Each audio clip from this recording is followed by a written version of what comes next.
रोहितच्या भारतीय टीमनं चॅम्पियन्स ट्रॉफी जिंकलेली आहे। फायनलमध्ये न्यूझीलंडवर मात केलेली आहे। रोहितचं फटकेबाज असं अर्धशतक आणि श्रेयसची देखील उपयुक्त खेळ या सामन्यामध्ये पाहायला मिळाली। 2013 नंतर भारतानं चॅम्पियन्स ट्रॉफी जिंकलेली आहे।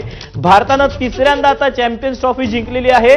जवळपास 12 वर्षांनंतर चॅम्पियन्स ट्रॉफी जिंकण्याची किमया रोहित शर्माच्या टीमनं केलेली आहे। रोहित शर्मा, श्रेयस अय्यर यांची दमदार फलंदाजी पाहायला मिळाली, तर भारताच्या फिरकी गोलंदाजांनी देखील न्यूझीलंडच्या फलंदाजीला बऱ्यापैकी वेसण घातलेली होती।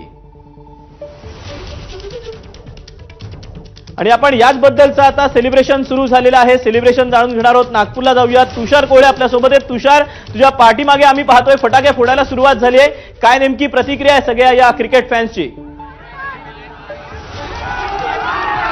निश्चितच जर का तुम्ही दृश्यांमध्ये बघितलं तर लक्षात येते की एक सेलिब्रेशन नागपूरमध्ये सुरू झालेलं आहे। एक आनंदाचं वातावरण आहे आणि निश्चितच यांना या विजयाची अपेक्षा होती। आजच्या विजयाचं श्रेय कोणाला द्याल तुम्ही? काय आजच्या विजयाचं श्रेय कोणाला द्याल? हार्दिक पांड्या अच्छा प्रदर्शन इंडिया। रोहित शर्मा जर का पाठीमागे जर का बघितलं तर तुषार, मी तुला थोडंसं थांबवतो। आपण दुबईला जाऊयात। क्रिकेट समीक्षक सुनंदन लेले सर आपल्यासोबत आहेत। लेले सर, 12 वर्षांचा दुष्काळ होता, 12 वर्षांनी चॅम्पियन्स ट्रॉफी जिंकली। आपली पहिली प्रतिक्रिया काय?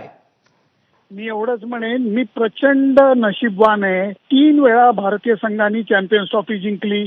2002 साली श्रीलंकेत आपण संयुक्त विजेतेपद मिळवले।